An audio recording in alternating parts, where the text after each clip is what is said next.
لوگوں کے تانوں کی پرواہ مت. جب ایک چیز آپ کے بس میں نہیں ہے تو اس پہ سوچنا کیسا. یہ بھی ایک بہت بڑا نسخہ ہے سکون کا کہ جو چیز آپ کے اختیار میں نہیں ہے اس کے بارے میں سوچنا بند کر دو. دیکھو نوح علیہ الصلوۃ والسلام اپنے بیٹے کی ساری زندگی تربیت کرتے رہے مگر وہ کافر نکلا. آخری وقت میں نوح علیہ السلام کو اپنے بیٹے پر کتنا پیار آیا کہ میری کشتی میں سوار ہو جا. بیٹا کہتا ہے سآوی الی جبل یعصمنی من الماء, میں پہاڑ پہ چڑھ جاؤں گا جو مجھے پانی سے بچا لے گا. پیغمبر کو اپنی اولاد سے بہت محبت ہوتی ہے, بہت زیادہ ہے. جیسے یعقوب علیہ السلام کو تھی نا اپنے بیٹے سے. کتنا درد ہوگا اس وقت نوح علیہ السلام کے دل میں, کیسے تڑپ رہے ہوں گے. لیکن بیٹا باز نہ آیا. وحال بینہم الموج فکان من المغرقین, ایک موج آئی اور اس کو غرق کر دیا. نوح علیہ السلام نے اللہ سے دعا مانگی ان ابنی من اہلی, اے اللہ میرا بیٹا میرے اہل و عیال میں سے ہے, تو نے تو وعدہ کیا تھا تو میرے اہل و عیال کا خیال کرے گا. اللہ نے کیا فرمایا انہ لیس من اہلک, یہ تیرے اہل میں سے نہیں ہے, اس کا عمل ٹھیک نہیں ہے. فلا تسألنی ما لیس لک بہ علم, دوبارہ یہ سوال مجھ سے مت کرنا. اب یہ نہیں کہ نوح علیہ السلام بیٹھ گئے اور یہ کیا ہو گیا اور سوچیں یہ تو بڑھ گئے. بس نوح علیہ السلام نے فوراً استغفار کیا. اعوذ بک ان اسألک ما لیس لی بہ علم, اے اللہ میں تجھ سے پناہ مانگتا ہوں ایسی چیز کی, میں تجھ سے ایسا سوال کروں جس کی دلیل میرے پاس نہیں. بس بھول گئے. اب یہ تھوڑی کہ روتے رہیں بیٹھ کے, بھئی جو چیز بس میں نہیں ہے چھوڑ دو.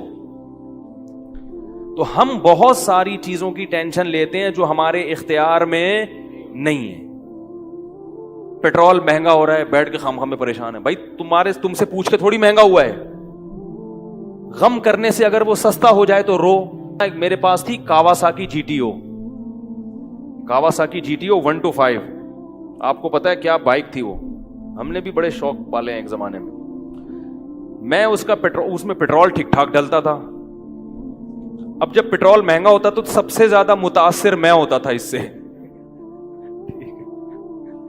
50 والوں کو کچھ نہیں ہوتا تھا. تو میں ایک دفعہ پیٹرول پمپ گیا, میں نے پیٹرول ڈلوایا اس میں, تو اس نے کہا وہ 5 روپے پر لیٹر بڑھ گیا ہے. مجھے بڑا غصہ آیا. میں نے ساتھ والے سے کہا, میں نے کہا یار یہ کیا مذاق ہے یار, ہر تھوڑے دن کے بعد 5 روپے بڑھ رہا ہے, تو آپ کو غصہ نہیں آیا؟ اس نے کہا صرف میرے لیے تھوڑی بڑھ رہا ہے, پوری قوم کے لیے بڑھ رہا ہے نا. تو مجھے اس کی بات بڑی اچھی لگی. اس نے کہا میرے اکیلے کے لیے بڑھے تو مجھے غصہ ہے, سب کے لیے بڑھ رہا ہے تو چلو ٹھیک ہے. اس دن کے بعد سے اب تک پیٹرول بڑھنے پر مجھے غصہ نہیں آیا. میں یہی کہتا ہوں یار مجھے ٹینشن لینے سے کیا ملے گا. 100 روپے لیٹر بڑھ جائے, زیادہ زیادہ یہ ہوگا, بہت زیادہ بڑھے گا تو گاڑی بیچ دو. بھائی نہیں ہمارے کنٹرول سے باہر ہو گئی ہے, گاڑی بیچ دو, دوبارہ آ جاؤ, ٹیکسی پہ آ جاؤ, پھر بھی ہے تو پھر رکشے پہ آ جاؤ, پھر چنچی پہ آ جاؤ, پھر پیدل ہو جاؤ. جو چیز اختیار میں نہیں ہے اس کی ٹینشن لینا حماقت ہے. بات آ رہی ہے سمجھ میں؟ اسی طرح یاد رکھو اولاد کی تربیت کا معاملہ ہے. ہمارے ہاں جو لوگ نئے نئے دیندار بنتے ہیں یا پرانے بھی, وہ چاہتے ہیں میرا گھر 100% خلفائے راشدین جیسا بن جائے, جبکہ بیگم پہ کنٹرول نہیں ہوتا, وہ الگ سمت میں جا رہی ہوتی ہے. اب آپ نے ڈنڈا چلانا شروع کر دیا, بچے باغی ہونا شروع. وہ بجائے دین پہ آنے کے ابا کو مکھنچو سمجھنا شروع کر دیتے ہیں اور بغاوت پھیلتی ہے. تو بھائی آپ اعتدال سے تربیت کی کوشش کرو. ہو گئی ٹھیک ہے, نہیں ہوئی ہم سے نہیں سوال ہوگا, ہم جو کر سکتے تھے ہم نے کر لیا. تو ہم نے نا بہت ساری چیزیں, یہ ہو رہا ہے معاشرے میں غلط, یہ ہو رہا ہے, وہ والے وہ جماعت کیوں آ گئی, وہ جماعت کیوں آ گئی, وہ فلاں فرقہ کیوں بڑھ رہا ہے, یہ والے کی کم ہو رہے ہیں, وہ زور سے آمین کیوں کہہ رہے ہیں, وہ آہستہ آمین کیوں کہہ رہے ہیں, ٹھیک ہے نا, وہ رفع الیدین کیوں کر رہا ہے, وہ رفع کیوں نہیں کر رہا. میرا ایک اصول ہے, میں جب کسی ٹاپک پر بیان کرتا ہوں تو مجھے جب بھی کوئی ایسے اختلافی مسائل پر بیان ہوتا ہے نا, تو اکثر لوگوں کے پھر واٹس ایپ پہ میسج آنا شروع ہوتے ہیں, آپ نے جو یہ بیان کیا اس میں یہ والی بات, حالانکہ اس بات کا جواب اس میں موجود ہوتا ہے. تو میں پھر مزید جواب نہیں دیتا, میں کہتا ہوں پورا بیان سنیں. وہ پھر جواب بھیجتے ہیں کہ ہم نے پورا بیان سنا ہے. میں کہتا ہوں دوبارہ سنیں.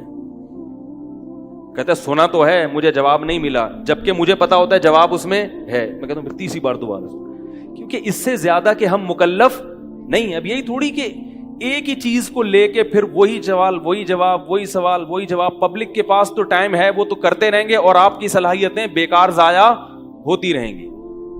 بھائی ہم نے ایک ٹاپک پر بات کی, پورا کور کیا اس کو, مجھے اچھی طرح معلوم ہے آپ کے ان تمام سوالات کا جواب اس میں موجود ہے. اب بار بار سوال کرو گے تو ہم نئے سرے سے جواب دے کے ٹائم ضائع, یہ ٹینشن ہے خام خواہ کی کیوں پالیں؟ ٹینشن پتہ ہے کیا ہوتی ہے؟ ٹینشن یہ ہوتی ہے کہ یار اتنی تفصیل سے میں نے بیان کیا پھر بھی لوگوں کی سمجھ میں نہیں آ رہا, ہائے یہ کیا یار, یہ کیا. اس سے آپ خام خواہ میں آپ کے سر کے بال غائب ہوتے رہیں گے. تو ہم یہی کہیں گے اے اللہ ہم سے جو ہو سکا تھا ہم نے کر دیا, اب سمجھ میں آنا سمجھانا کس کے بس میں ہے؟ اللہ کے بس.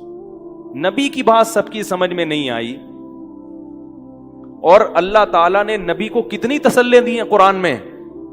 نبی کو بار بار کہا کہ آپ جو سمجھا رہے ہیں پھر بھی یہ نہیں سمجھ رہے تو ٹینشن نہ لیں. کیوں؟ نبی کو اگر زیادہ ٹینشن ہوگی تو کام کون کرے گا؟ قرآن میں سینکڑوں آیتیں ہیں جو صرف تسلی پر مبنی ہیں, جن میں نبی کو کیا دی جا رہی ہے؟ تسلی. لعلک باخع نفسک علی آثارہم, کہیں ایسا نہ ہو کہ ان کی ہدایت کے پیچھے آپ کی جان ہی ہلاک ہو جائے, یعنی غم سے.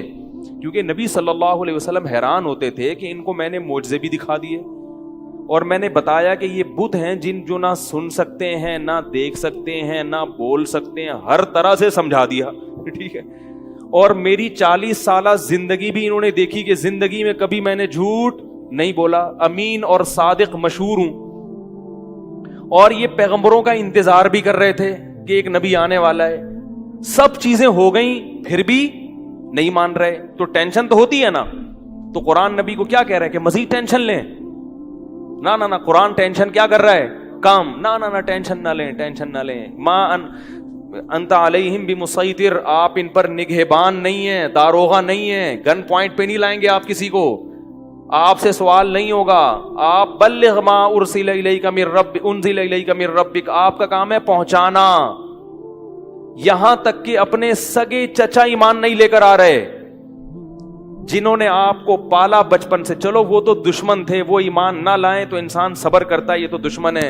اپنے سگے چچا جنہوں نے بچپن میں پالا, کفالت کی آپ کی, 3 سال رسول اللہ صلی اللہ علیہ وسلم کا بائیکاٹ کیا ہے قریش نے, کھانا پینا بند کر دیا, شعب ابی طالب کی گھاٹی میں بند کر دیا بنی ہاشم کو, کہ ان کا 3 سال تک کوئی لنک نہیں ہوگا ان سے, تاکہ یہ رجوع کریں اپنے دین سے.